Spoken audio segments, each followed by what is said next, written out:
ng issue ng constitutionality at naging unconstitutional itong 2025 budget. Bakit? Hinhijack po ng Bicameral Conference Committee yung panukala ng executive. Kinuha nila, they have recasted the entire budget proposal at naglabas sila ng kanilang sariling bersyon. Hindi po sila yung Article 6, Section 24 ng ating saligang batas. Ang sinasabi po ng Article 6, Section 24 ay yung mababang kapulungan, yung mga kongresista. Bakit? Because the assumption and the presumption of the Constitution, the lower house is more representative of the people. Kasi by the district sila, hindi ba? Elected sila by the district. So ang assumption dyan, mas nalalaman nila ano ba yung pangangailangan pangunahin ng sambayan ng Pilipino at diretso sila nakikipag-usap sa kanilang mga constituent. Yun po yung magandang assumption ng ating saligang batas, pero sa katotohanan, hindi po nangyayari yun. Sapagkat hindi naman nakikipag-usap ang karamihan dyan sa mga elitistang kongresista sa kanilang distrito. They are just relying doon sa kanilang kwentuhan siguro dyan sa plenaryo pag sila na lang magkakasama. At pagkatapos po niyan, pag na-reconcile na sana yung mga conflicting figures at mga item na nakalista sa binalangkas na proposed budget, uupo po yung Bicameral Conference Committee. Pero wala po silang kapangyarihang baguhin ang mga amount, ang mga nakalagay na dapat ponduhan o lagyan ng allocation o lagyan ng appropriation. Sapagkat wala pong kapangyarihan, hindi po kasali ang Bicameral Conference Committee diyan sa ating lawful budget cycle or budget process. Pag natapos po iyan, pipirmahan po nila itong tinatawag na Final Bicameral Conference Committee Report. Pipirmahan ito. Bakit? Sapagkat ito na po yung magiging basihan. Wala nang iba pa. Ito ang magiging basihan at pundasyon. Wala nang iba pa. Uulitin ko walang ibang pwedeng maging basihan o pundasyon ang ating taunang budget bago ito mauwi doon sa tinatawag na enrolled bill o yung General Appropriations Bill kung hindi itong Bicameral Conference Committee Final Ratified and Signed Report. Ito na po yun. Dito nagka-problema. Nagka-blanco. Hindi po ang GAA. Tinutuwid lang natin dahil sabi ng Malacanang, labanan ng fake news ni Numan. Pati fake news nila. Wala pong sinasabing GAA ang blanco. Ang problema ay yung Bicameral Conference Committee. So wala pong pagsisinungaling si Pangulong Duterte sapagkat never niyang binanggit na blanco ang GAA. Ang GAA ay puno ng amount. Ang tanong, bakit itong Bicameral Conference Committee na ipinakita at kwinestyon ni Pangulong Duterte sa tulong ni Congressman Sid Ungab ay blanco? So ito ho ang basihan ng ating General Appropriations Bill. Kay Ms. Bebang, para malis ang issue sa GAA, attorney, nag-hearing na naman uli ang TUAD Committee. Huwag niyo pong pansinin nyo, mas malaki po ito. Huwag niyo pong pansinin yun. Eto, dito natin sila singilin for transparency and accountability. Ang sinasabi po, ang in-expose ni Congressman Sid Ungab ay ang mga blanco dito sa Bicameral Conference Committee Final Certified and Ratified and Signed Report. Doon na po tayo nagka-problema. So, malinaw na ho ang sinasabing blanco ay yung Bicameral Conference Committee Report, never GAA.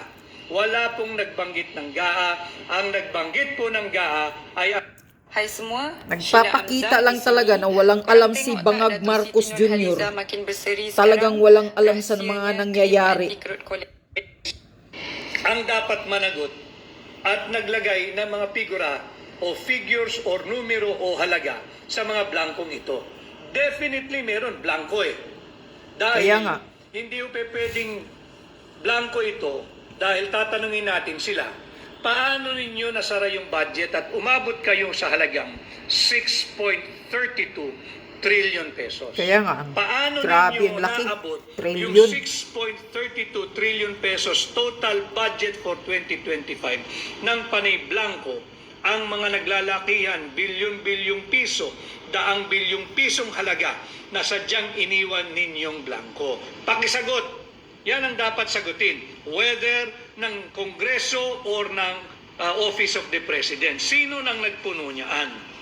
Sabi ni Maharlika, si Lisa Buto daw. Third floor studio official, the photo release ng OP na nagre-review sila Marcos is that them filling in the blanks. Yun po ang nagiging suspicion o suspetsa ng maraming tao. Natatandaan ho ninyo, meron ho kasing Presidential Communications Office na naglabas na ang pinoproject nila is a working president na nagre-review ng unconstitutional budget over the Christmas or the holiday break, at nung napuno na po nila siguro yung kailangan dapat punuin, naglabas na nung GAB o yung General Appropriations Bill, nagkaroon ng seremonya, may presentasyon, at nung pinirmahan, saka lamang po yan naging tinatawag nating GAA. Para maintindihan po, pati ng ordinaryo nating mga kababayan, kung paano yung ating budget process. Kaya lang po naging GAA yan nung pinirmahan. Dahil kung yan ay hindi pinirmahan, hindi po yan magiging batas. Kaya nga, dapat impeach na itong si Bangag. At dapat ay binito dahil nga unconstitutional. Ito ngayon ang Exactly. tanong. Kung unconstitutional na nakikialam yung Bicameral Conference Committee at tinatawag na third house budget or third chamber, sino ang bumubuo ng fourth house o yung fourth chamber? There must be a fourth house or a fourth chamber. Bakit ko nasabi yun? Tinapos na po ng third chamber ng Bicameral Conference Committee. Tapos na pirmado aprobado Yung inaprubahan nila blanco. There must be an existing third house of a fourth house or fourth chamber. Sino-sino yung bumubuo ng fourth house or fourth chamber na nag-fill up ng mga blanco, na bumuo ng ating taunang budget, na naglagay ng daan-daang bilyong pisong halaga rito para kayo umabot sa total of 6.32 trillion pesos na budget for 2025. Kay Zara Yu, sabi ni Maharlika, si Lisa Satanas daw ang nag-build up niyan. Napangunahan niya yung impeachment kay BBM kasi palala na. Alam po ninyo, merong sariling discernment at wisdom ang Pangulong Rodrigo Roa Duterte. At in time, I'm sure, nag-iisip din yan kung ano ang remedyo dito sa napaka... Yes, kasuhan sila, pati si Bangag. At trilyong pisong pambubudol na ginagawa sa atin ng Marcos administration. Para po malinaw na natin ito. At yun din yung aking imbitasyon, wag nang hamon, imbitasyon doon sa mga nais magsagawa ng impeach Sara Duterte rally o prayer rally. Ito po, ipagdasal ninyo. Pagdasal nyo rin yung sarili ninyo. Ito, bigyan kayo ng wisdom at gift of discernment. Ito ang ipaglaban ninyo kung ang puso ninyo ay para sa sambayan ng Pilipino. Correct. Ito ipaglaban ninyo. Nagpapasa ng unlawful, illegal, immoral, unconstitutional budget ang tanggapan ng Pangulo. Yan ang isigaw ninyo. Impeach Marcos. Because this is a culpable violation of the Constitution, a clear betrayal of public trust. Kung kanyang pinirmahan ang GAB at naging GAA nang alam niyang may blanco ang mga final Bicameral Conference Committee report. Atin silang singilin. Sino ang nagpuno? Si Lisa Buto daw, sabi ni Maharlika. Bawal po kasi yun Bawal po kasi yun. Ang nag-filled up ng mga blankong amount. Banggitin yung reporter ng UNTV. Banggitin ko yung reporter ng UNTV, si Asher Kadapan Jr. Yung Asher Kadapan Jr., yung reporter po ng UNTV, salamat sa iyo, nakakuha po siya ng kopya. Kasi Senate beat po yata siya ng UNTV. Nagpadala lang po sa akin ng video yung isang kaibigan at pinakita nga yung report ni Asher Kadapan Jr. kagabi ng UNTV na kanyang binerify, binalidate na yung hawak niyang kopya ng Bicameral Conference Committee na kinuha niya at nakuha niya sa Senado kahapon. Parehas po, punong-puno ng blanco. Punong-puno ng blanco. So sino ngayon ang nagpapalaganap ng fake news? Tinutulungan ko ang palasyo. Si Bangag. Lalabanan ng fake news. Tanungin natin sila. Si Bangag. Sino ngayon ang nagpapalaganap ng fake news? Hindi sinabi ni Pangulong Duterte o ni Congressman Sid Ungab na blanco ang GAA. Ang kini-question nga namin, bakit walang blanco sa GAA, panay blanco ang Bicameral Conference Committee report. Ito ba hindi alam o nalalaman ng Pangulo bago niya pinirmahan yung GAB? At kung hindi niya ito nalalaman, dapat pa rin ay may managot. Merong nambudol. O kung alam niya po ito, pare-pareho tayong patuloy na binubudol. Yun po yung ating hinihingi sa akbang ng maisog. Yung transparency and accountability. We all have to be transparent. Ang nakalimutan ho kasi nila, tama po si Pangulong Duterte. Sa gobyerno po, napakaraming kopya ng papel. Napakaraming kopya ng papel. At hindi mo basta-basta mabubutol ang sambayan ng Pilipino. Naglabasan. At ang immediate reaction, wala daw pong blanco sa GAA. Salamat! Salamat at kinumpirma ninyo na walang blanco sa GAA. Amin kayo ngayong sinisingil. Paano ninyo nabuo at walang blanco ang GAA? Panay blanco. Itong basihan o pundasyon ng ating General Appropriations Kaya nga, Bill. booking. Nasang pinirmahan ng tanggapan ng Pangulo, kaya ito naging GAA. Para po Booking si doon Bangag. sa mga hindi nakakaunawang vloggers, wala naman nung masamang magtanong at mag-aral paminsan-minsan. Nag-google naman po siguro lahat yan kung kulang ang ating pangunawa doon sa tinatawag nating budget cycle or budget process. Unawain niyo ho muna. Iba po yung GAA. Yung GAA po, batas na po yun Bigyan Kaya ko pa nga. kayo ng isang halimbawa. Kunyari po ay merong nagpasa ng isang batas kriminal at ang kaparusahan ay pagkakakulong ng isang buwan, imprisonment of not less than 1 month to blank. Pwede ho bang maging batas yun? Iiwan mo doon sa husgado kung hanggang kailan pwedeng makulong. Yung mahahatulan sa bagong batas kriminal na yan, ganyan po ang implikasyon nitong 2025 GAA. Kaya Nico Fuentes, lumilitaw na mas prudent. Hindi po mas prudent si Pangulong Duterte. Siya po'y talagang prudent. Very, very prudent. At hindi natin may kumpara sa kasalukuyang namumuno ngayon sa Malacanang. Hindi po totoo that they are very prudent in planning, programming, budgeting, and spending our very, very limited fiscal resources. Ito ba'y prudent? Ito ba'y pagiging masinop, maingat, at pagrespeto sa pera ng sambayan ng Pilipino? Dapat merong managot. Pag-usapan natin ito. At ang dapat po kasi nagpapaliwanag nito ay yung mga miyembro ng komiting ito. Correct. Sinasabi Ang nun, Congress narinig ko at yung paliwanag mga ng isang taga-senat, mga senador na Basta't pumirma. nakita daw po niya, pinirmahan niya at binilinan niya yung staff niya na tingnan, baka may mga blanco pa. Kahit po yun, hindi mo pwedeng gawin. Ang trabaho ng senador pagdating sa budget, hindi mo pwedeng i-delegate sa staff mo. Correct. Hindi mo pwedeng sabihin sa staff mo, ikaw na magpuno. Kung may blanco dyan, bahala ka na. Basta't napirmahan ko na magbabakasyon na muna ako. Meron ho kasi isang senador na nagsasabi, tinitingnan naman daw ho ng mga staff niya yan. Hindi trabaho ng staff mo ito. Malinaw din po rito Kaya nga. Nakasulat po dito, may omnibus motion po sila dito nakalagay. Po, itong bahaging ito. Ang nakalagay po dito, na yung technical staff ng House Committee on Appropriation and the Senate Committee on Finance are authorized. Binibigyan ho nila ng kapangyarihan na to correct typographical, grammatical, or printing errors. Tatlong bagay lamang yan. Typographical, grammatical, or printing error. Typographical, nagkamali po siguro ng spelling. Yung grammatical, mali po yung grammar. At saka yung printing error. Yun lamang ho yung kung pangit at pagka-print, i-correct ninyo, i-print ninyo na maganda. Pero wala pong otoridad ang mga staff ng mambabatas ng senador na punuan po ito.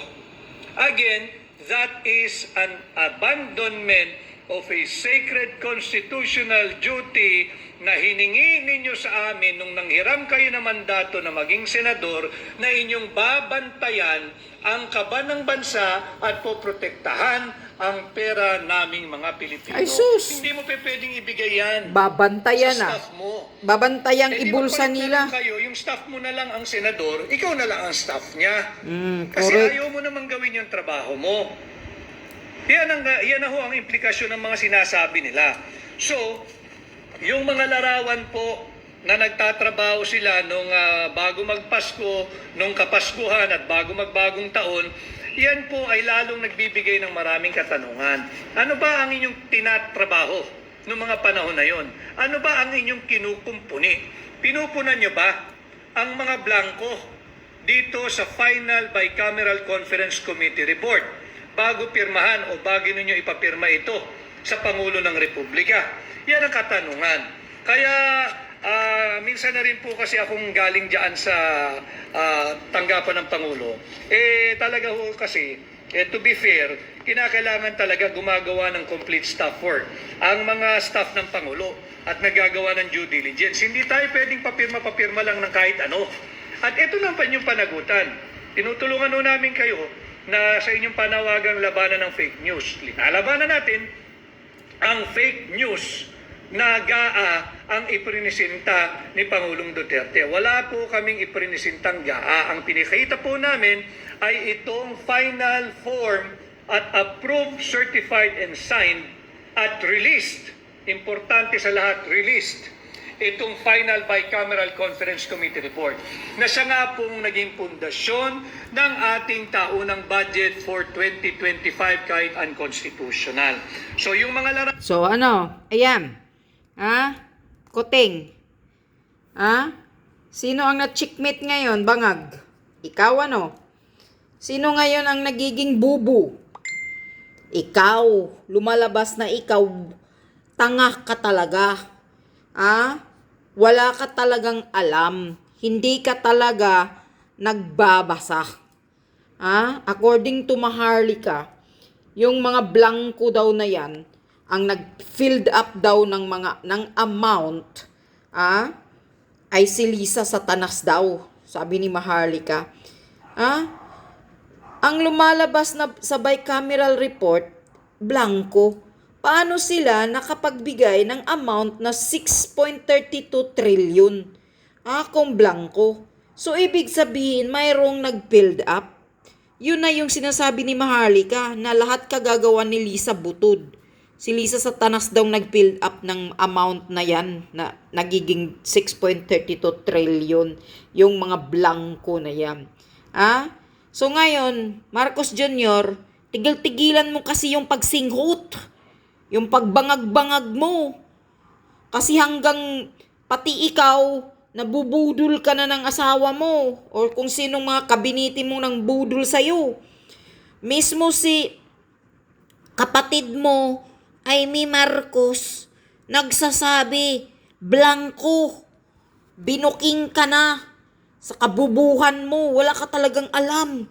Talagang tama si Sara Duterte na wala ka talagang alam magpatakbo bilang presidente. Talagang napaka-gago mo. Nayupa ka, mag-resign ka na. Isang impeachable yung ginagawa mong pagperma mo dyan. Illegal, unconstitutional. Mandurubo kayo sa pira ng kaban ng bayan. Mismo si Amy Marcos nagsasabi, alam niyang blanco-blanco kaya wala daw siyang perma, kaya hindi siya nagperma. Kasi nakikita daw niyang blanco yan. Sinasabi na yan ni Amy Marcos. Kapatid mo mismo, binuking ka, ikaw na presidente, nagsingut-singutan ka lang, nagtulog-tulugan ka lang, kupal ka. Kung tamad kang magbasa, tamad kang magbusisi, lumayas ka dyan. Mag-resign kang hinayupa ka. Para magpatuloy-tuloy yung pagsisinghot mo, pagka-addict mo. Walang magpupuna sa'yo. Lumayas ka dyan bilang presidente, nayupa ka. Ikaw pa naman agad ang sumagot kahit nagkangiwi-ngiwi yung pagkasagot mo. Bakit ikaw ang sumasagot? Hindi naman ikaw ang nagpirma doon sa bicameral report.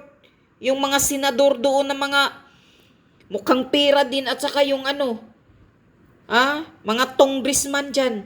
Sana sila agad ang sumagot, hindi ikaw. Dahil wala kang alam. Kaya nagkangiwi-ngiwi yung pagsagot mo, he's lying. So now who is lying? Sinong na-checkmate? Ikaw ang fake news bangag. Tangina ka. Bubo